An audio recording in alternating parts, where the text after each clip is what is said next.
I specialize in talking to different parts of ourselves and of our brains and getting answers from our subconscious mind.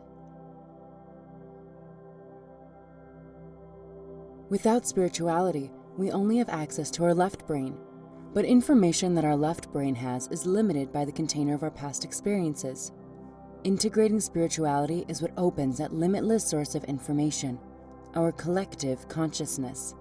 That's everything that's stored in our DNA that's essentially sleeping, waiting for permission for us to integrate spirituality so we can have access to that information.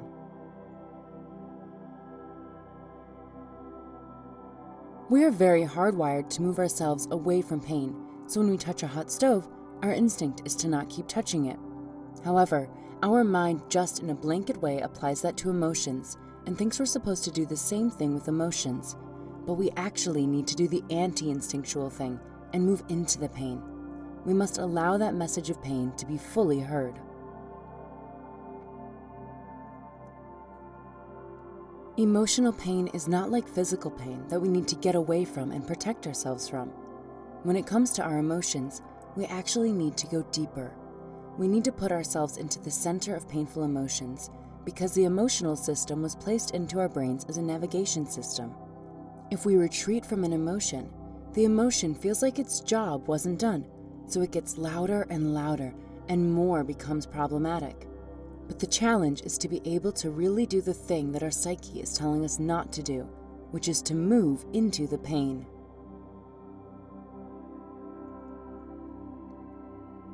Perfectionism is something many of us suffer from.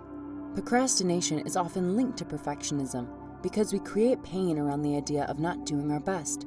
We feel stressed at the idea of it.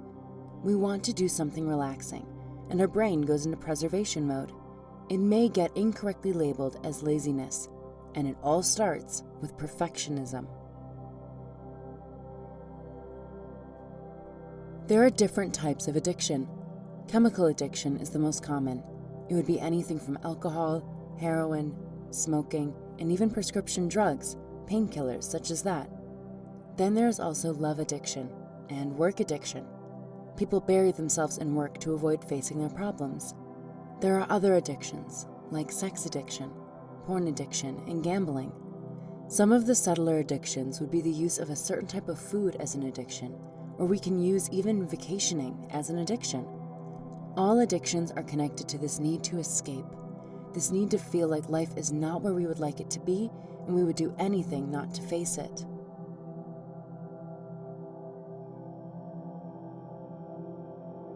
Dopamine plays a very big part in rewiring our brain. It is a neurochemical that our body produces naturally. The healthy purpose of dopamine is to make sure that we can survive moving towards pleasurable things. For cavemen or nomads, dopamine would move them closer to a source of water, towards a pleasurable stimulus, to find a healthy place for the tribe to survive. In the modern world, we are exposed to huge amounts of dopamine that affect our brain chemistry for the worse. We stopped getting pleasure from doing things that feel good for our body, like taking a bath or being clean. When we introduce huge amounts of dopamine via, for example, video games or chemicals, we're elevating the standard of dopamine that the brain asks for.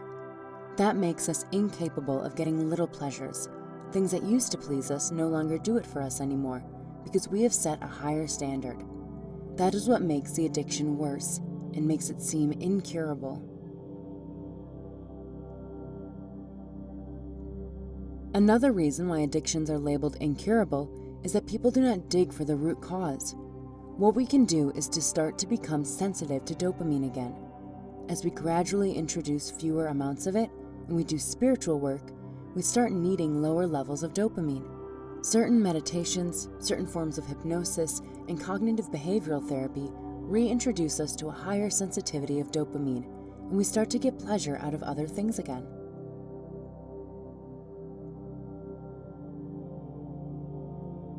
What I love about being in a human body is how much it works for us and with us. It gives amazing signals to us. Together, mind and body work well if we allow them to. When something feels bad, we erroneously retreat from it. However, we need to do the anti-instinctual thing and move into the pain and allow that message locked inside of the pain signal to be fully heard. When it comes to our emotions, we need to go deeper and put ourselves into the center of them.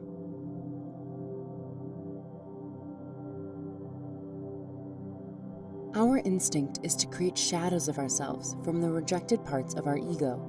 We trap them into the basement of our awareness and then refuse to look at them. Unfortunately, the process of exiling those flaws creates this unhealthy internal discomfort because they fester. They try to integrate with our consciousness, but they are turned away. It is like standing at the gates of heaven and being denied access.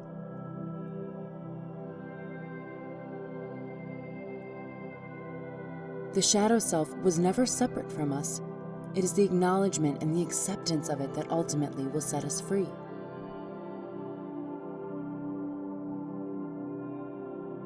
When our rejected emotions are not heard, they turn into anxiety in order to be noticed. Eventually, they turn into body syndromes. Denying our true nature takes a lot of physical and mental effort. Later, we realize that something is wrong, and we cannot figure out what it is. A way to discover it is with mindfulness and integrating denied aspects of ourselves. Admitting that they exist releases the stress of not knowing when those parts of us are going to come out. This constant underlying anxiety would be much better off if we just ask questions to ourselves, like, why am I feeling the way that I'm feeling?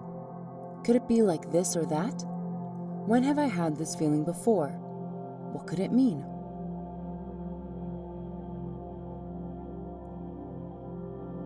When we make room for every part of us, every aspect of our psyche that's inside of ourselves, to have a voice, even the part of us that feels guilty or lonely, we create calmness and peace. There is no more fighting, no more lying, and no more denying.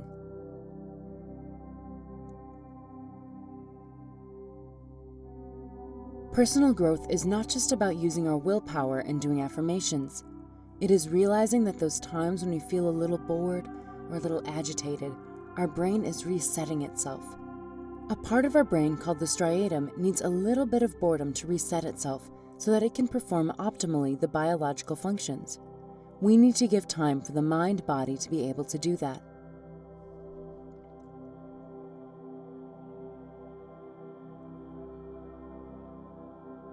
Quantum physics really shows us how connected everything truly is.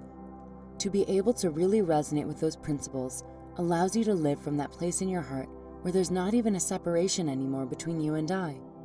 To understand that we're the same vibration and the same energy, that to me is true success.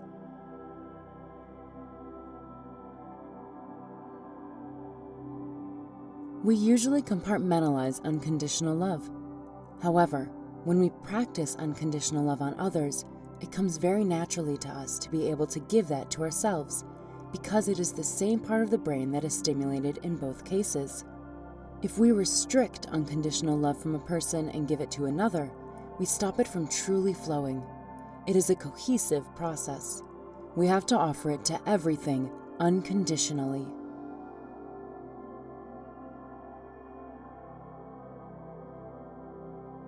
Success is to be able to see our own consciousness, this return to our nature. The depths of our soul are asking to be united, to be whole again, not just with ourselves, but with all of existence.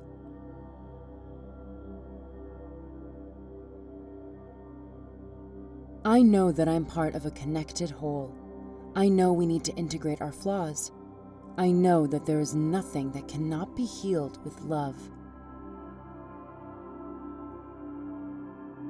There is nothing flawed and nothing broken about what is already here. Therefore, there is nothing flawed about the present moment, and since you are part of the present moment, you cannot be fundamentally flawed either.